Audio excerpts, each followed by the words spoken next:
إخوان السلام عليكم. دعونا ندعو بالبداية لكل من ظهر لديه هذا الفيديو أن يشترك بالقناة ويفعل زر الجرس، لأن هذه القناة الجديدة أسميناها الفارس الذهبي.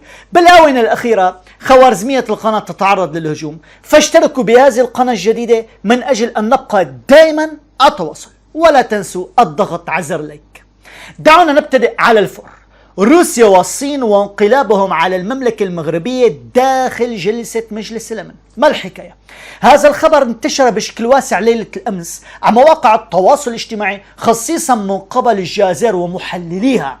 فهل الصين وروسيا انقلبتا على المملكة المغربية؟ دعونا نبتدئ على الفور بروسيا من ثم الصين.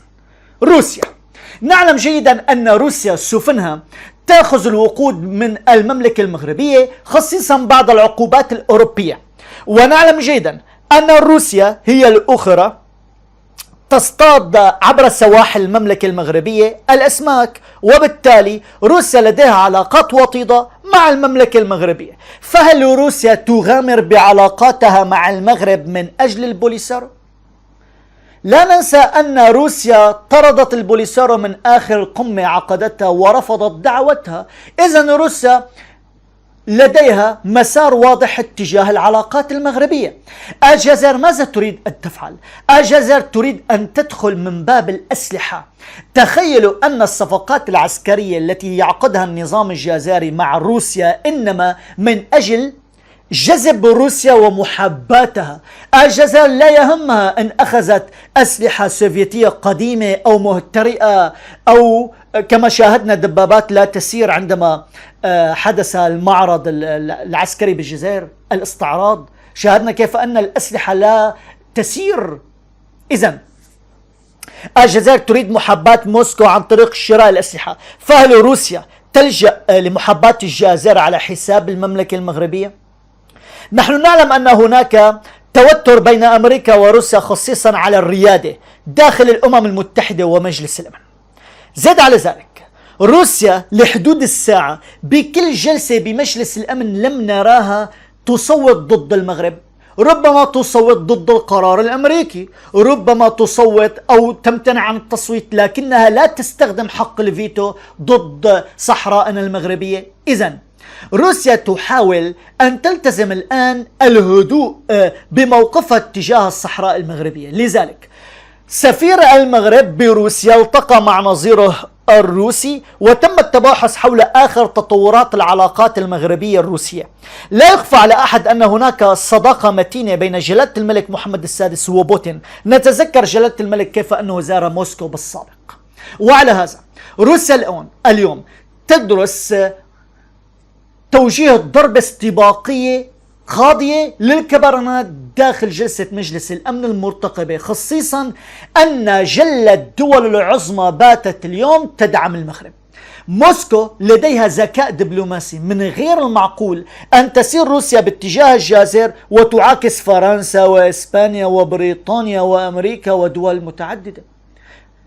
المتوقع الآن وبكل اختصار أن تتلقى الجزائر صفعة مدوية داخل جلسة مجلس الأمن بأكتوبر. لذلك النظام الجزائري يحاول استغلال عضويته داخل مجلس الأمن لمحاباة البوليسارو، ظنا منها الجزائر أنها سوف تخلق بروباغندا إعلامية لصالح الكبرنات قبل أن يرحل النظام الجزائري من عضويته مجلس الأمن. زد على ذلك، من هنا نقول أن روسيا موقفها ثابت، وهو تمتين العلاقات مع المغرب. إذن لا وجود لإشاعة أن روسيا انقلبت على المغرب بجلسات مجلس الأمن. الصين، لطالما كان يتردد عبارة أن الصين هي الدولة التي سوف تكون بعد بريطانيا أن تعترف بمغربية الصحراء. بما أن الصين تعتبر من أحد أعضاء ولديها أهمية كبيرة داخل عضوية مجلس الأمن، اليوم الجزائر تحاول إغراء الصين عن طريق غار جبيلات. هل للجزائر الصلاحية بعقد صفقات حول الحديد من أجل إغواء الصين؟ منذ أيام شاهدنا صبري بوقادم يعرض خيرات البلاد على الجزائر. لماذا لم تنجح مخططات المرادية؟ لأن أمريكا تعلم جيدا أن مصالحها الأولى مع المغرب، وأن المغرب لديه الريادة بإفريقيا، وأن المغرب هو مركز القوة داخل القارة. فشلت الجزائر مع أمريكا، لجأت إلى الصين. الصين لن تغامر بأي علاقة مع المملكة المغربية، ودليل الذي نقوله الرسالة التي أرسلت مؤخرا من رئيس الصين إلى مولاي الحسن. نتذكر كيف أن مولاي الحسن هو الذي استقبل الرئيس الصيني بآخر زيارة له إلى المملكة المغربية. اليوم الرئيس الصيني يشكر مولاي الحسن على هذه الاستقبال البالغ الأهمية كان، وتم توقيع عدد كبير من الاتفاقيات بين الجانبين. لدينا مشاريع متعددة مع الصين. ربما الصين تحاول الضغط أحيانا على المملكة المغربية من أجل أن تفوز بصفقات، منها القطارات التي تحاول فرنسا الهيمنة عليها.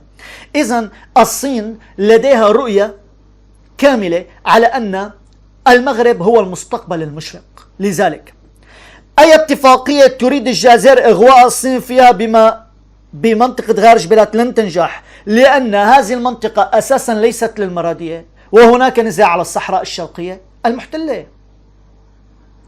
تريد الجزائر توقيع اتفاقيات وهمية؟ تريد بيع الصين السراب؟ أم فقط تريد إغواء الصين من أجل أخذ موقفهم داخل جلسة مجلس الأمن؟ هنا لن نتحدث عن احتماليات أو فرضيات. المغرب أرسل وفد إلى الصين.